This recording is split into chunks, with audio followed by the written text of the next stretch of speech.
everyone, this is Pause or Repeat. Here we figure out whether a game is really worth your time and money. Today's game is The Legend of Zelda Tears of the Kingdom. Tears of the Kingdom is the latest in Nintendo's long-standing The Legend of Zelda series and is one of the more anticipated games to have come out this year. The game is a direct sequel to the previous game, Breath of the Wild, and is released as an exclusive title for the Nintendo Switch. The game is an open-world adventure with a big map to explore and plenty to do while completing the main storyline.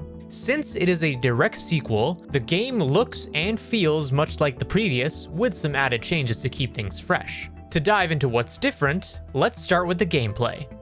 Much like Breath of the Wild, you will use your sword, shield, bow, and abilities to traverse the world completing your quest objectives. However, the abilities in this game are somewhat changed this time around. The big standout feature is the ability to fuse together materials to build structures or vehicles, as well as fuse materials to your weapons to increase damage and durability. People have been plenty creative with the building abilities, which really stands as testament to how much freedom Nintendo really gave the players this time around. With an expanded map that the game has, adding in an underground area as well as islands in the sky, you will utilize the ability to make vehicles greatly. But does the story keep you occupied throughout?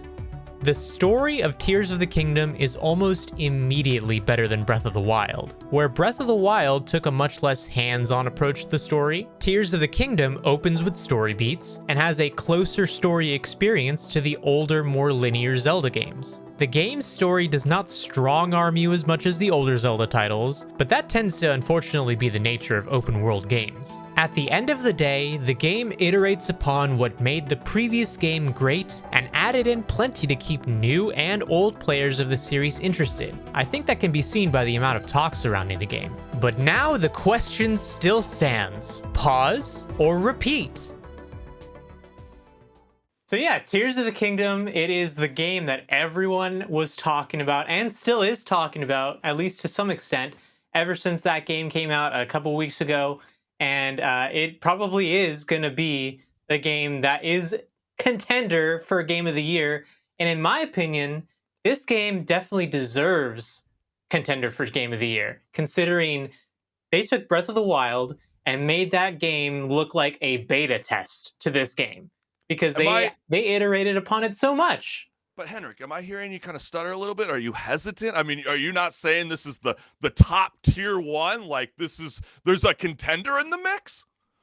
Well, there's some great game coming out this year still, but I do think that unless they do something crazy, like unless Final Fantasy 16 has a crazy amazing story alongside the combat, Tears of the Kingdom is going to sweep that title of Game of the Year. I mean, yeah, it's easily captivated people. The only thing that kind of drives me nuts with the release of, Zelda Tears of the Kingdom is Nintendo is so smart with exactly what they're doing because they know they haven't really produced any really good gaming catalog in the last few years. And so they purposely don't have a bundle where you can buy the console with Zelda Tears of the Kingdom because Zelda became the very first game in Nintendo's history to be worth $70. And so I'm just wondering, is this game really worth $70 where you're going to get endless fun? They do say, it's about 100 hours, to be able to complete the main story and then an extra 200 hours to do the side quest. But I also know that we do have one cat that's saying it's worth it.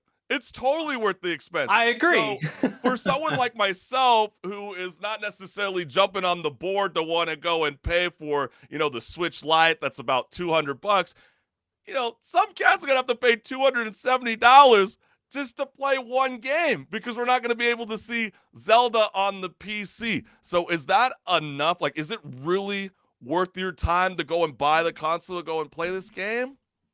Yeah, if you don't have a Switch already, you are right. It is going to be a hefty introductory price to even play the game. I remember I made a video about it just with my initial impressions a couple weeks ago, and someone said, "Oh, it's not on other platforms? I guess I can't try it." I'm like, that sucks because this guy wants to play the game, but it's only on the Switch and he doesn't have a Switch. So it's going to be a lot of money for him to even try it. And I mean that brings up a whole debate as to why Nintendo hasn't branched out and actually released their games on other platforms. And it's really just a Nintendo classic move where they want to keep things, tight knit to themselves. All their first party titles, for example, never go on sale. It's not just this game Yeah. that's $70. It's going to be $70 pretty much forever, as long as it's being sold in stores. But it's the same thing with like Mario Kart 8 Deluxe. That game's never on sale. Neither is Mario Party or any Yeah, of or the other like probably first party Space games. Odyssey. Yeah, they're never on sale. It's just what Nintendo does and has been doing this past generation.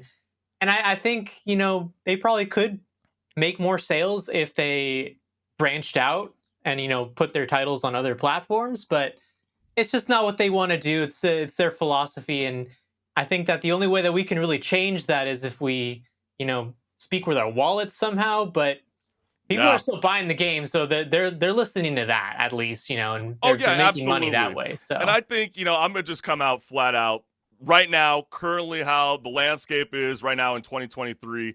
Zelda Tears of the Kingdom is the game of the year. There is no contender. This is the game of the year. The only little, gruntle that I'll give with the game is I'm so sick and tired of gamers debating, this graphics is better than this. I don't like how this looks on 4K or how this looks on my new 8K monitor. Well, look at Zelda. No, they always get a hall pass for doing mediocre graphics. That's all I'll say about that. But clearly, Zelda is. mediocre. It Come is. on, It's a bit Chris. mediocre. It's a bit You mediocre. think that the Tears of the Kingdom graphics are mediocre? They're Yeah, just yeah, a little bit on stylized. the They're level. like It kind of a reminds cell me of. shading. Take this game. Go look into the future, like 10 years. Compare that to a game that has like a realistic style that's out now. 10 years from now, that game's gonna look really, really outdated. But you look back at Tears of the Kingdom, it's gonna look the same as it did when it came No, no, out. Tears of the Kingdom in a decade is gonna look like Paper Mario.